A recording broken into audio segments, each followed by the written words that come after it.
Hello, કેમ છો? કિચનમાં દિવાળી નમકીન્સ અને સ્વીટ્સ બનવાની ભરપૂર તૈયારી ચાલી રહી છે, રાઈટ? એવી એક વ્યક્તિને આપણે મળવાના છીએ આજે કે જે એક સરસ મજાની રેસીપી તો બતાવશે જ. એઝ યુઝ્યુઅલ ઘણી બધી એણે હજારો રેસીપી બતાવી જ છે, પણ સાથે સાથે એની સાથે આપણે ઘણી બધી વાતો પણ કરીશું. Let's welcome her in her studio only. Aanal આવી ગઈ. કેમ છે? બહુ જ ફાઇન. આજે તો કહેવાય ને કે મારી એવું લાગે છે કે દિવાળી આજથી જ ચાલુ થઈ ગઈ છે. વાહ વાહ, સો સ્વીટ. આનલ, આજે આપણે કઈ રેસીપી બતાવવાના છીએ? આજે છે ને મારા બચ્ચાઓની ફેવરેટ, એ લોકોને છે ને અલગ અલગ ટાઈપની સેવ બહુ જ ભાવે છે. એટલે નાસ્તામાં કહેવાય ને કે મમરા અલગ રાખવાના અને અલગ અલગ ફ્લેવરની સેવ અલગ રાખવાની. એટલે બસ આજે એ લોકોને ભાવે એવી એક આલુ ભુજિયા હું બનાવવાની. વાહ, વેરી અનસ્ટોપેબલ સ્નેક છે. યસ. ઓકે. બહુ જ સિમ્પલ છે અને હું અત્યારે જે પણ સ્પાઇસીસ છે ને એ બહુ જ ઓછા રાખવાની છું. સૌથી પહેલા બેસન લઉં છું. ઝીણું જ લઈએ છીએ બેસન, રાઈટ? યસ, ઝીણું જ બેસન લઈએ છીએ. પણ હું ઘણીવાર મારા ઘરમાં બનાવતી હોઉં ને જે આપણા ઘરમાં જે રૂટીન બેસન હોય એ પણ હોય તો ચાલે. જરૂરી નથી કે હા, ચણાનો લોટ. યસ.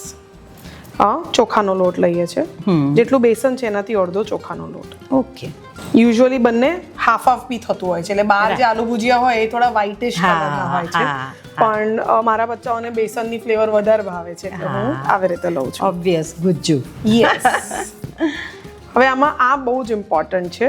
બટાકાને એકદમ સરસ બાફી નાખવાના છે. બાફીને પછી એને એકદમ પ્રોપરલી મેશ કરવાના છે, કાં તો છીણી લેવાના છે. એટલે એમાં કણી રહેશે ને લોટ બાંધતા વખતે, તો જ્યારે સેવ પાડીશું ત્યારે બહાર આવવામાં પ્રોબ્લેમ પડશે.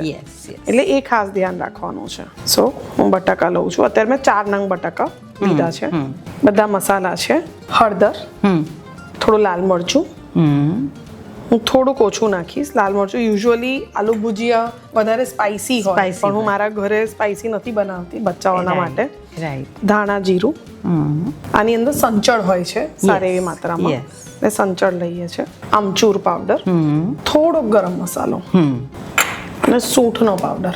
રાઈટ. બધી જ વસ્તુને એકદમ સરસ રીતે મિક્સ કરવાની છે. બને ત્યાં સુધી બટાકાને બને એટલું મેશ કરતા જ જવાનું છે. એટલે કોઈ જગ્યા પર નાની પણ કણી હશે ને તો એમાંથી કાઢતા પ્રોબ્લેમ થશે એના મશીનમાંથી.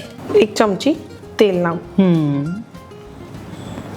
જ્યારે પણ બહારથી આવી રીતે પેકેટ ફૂડમાં સ્નેક્સ જોતો હોય ને તો એવું લાગે કે આમ ઘરે બનાવવું તો આ પોસિબલ જ નથી, પણ actually it is very simple. Right right. બસ થોડુંક પાણી નાખીને એનો લોટ બાંધીશું.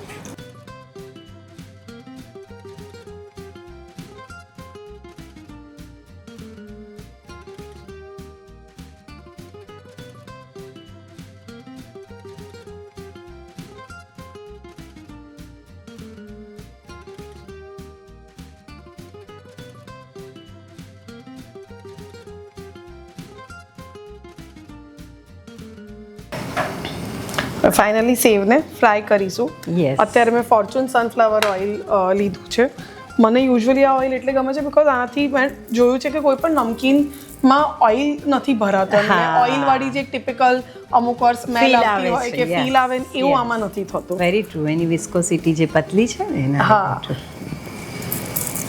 અને બીજું એની બહુ જ સ્ટ્રોંગ ફ્લેવર પણ નથી. યસ.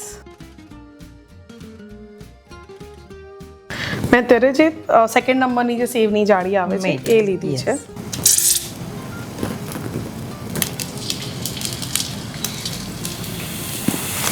આમાં ખાસ તેલનું ટેમ્પરેચર ધ્યાન રાખવાનું છે. સૌથી પહેલા તેલને એકદમ પ્રોપર ગરમ થવા દેવાનું, પછી ગેસ ધીમો કરીને સેવ પાડવાની. Right right.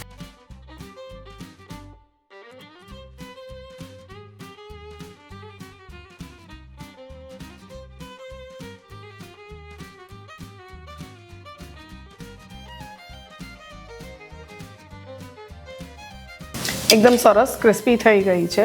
યસ. આમાં ખાલી એક વસ્તુનું ખાસ ધ્યાન રાખવાનું છે કે ઘણીવાર બટાકા અગર તમે ફ્રેશ બાફીને લો ને તો બટાકાનું મોઇશ્ચર વધારે હોય તો અને કહેવાય ને ફ્રાય થતાં પણ ઘણો ટાઈમ લાગે. રાઈટ. એટલે એવા ટાઈમ પર બને ત્યાં સુધી ટ્રાય કરવાનો કે બટાકાને બાફીને 3-4 કલાક ફ્રીજમાં પડ્યા રાખો, ઓર એલ્સ આગલા દિવસ રાત્રે બાફી નાખવાના અને સવારે સેવ પાડવાની. એવું કરો તો વધારે ફાસ્ટ થશે. રાઈટ.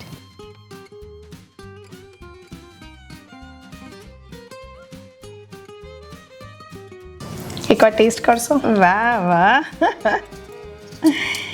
સરસ છે, એકદમ બરાબર છે. પરફેક્ટ, મારા સ્વાદની જ છે. Yes, coming from you is very important. અરે ના, વેરી ગુડ. બસ તો થઈ જાય આજની તમારા કિચનની પણ રેસીપી દિવાળી નમકીનની. આ જ રીતે આ જ મેથડથી બનાવશો તો પરફેક્ટ જ બનશે. Thank you Aanal for such tasty yummy recipe. You are always welcome aunty. Thank you.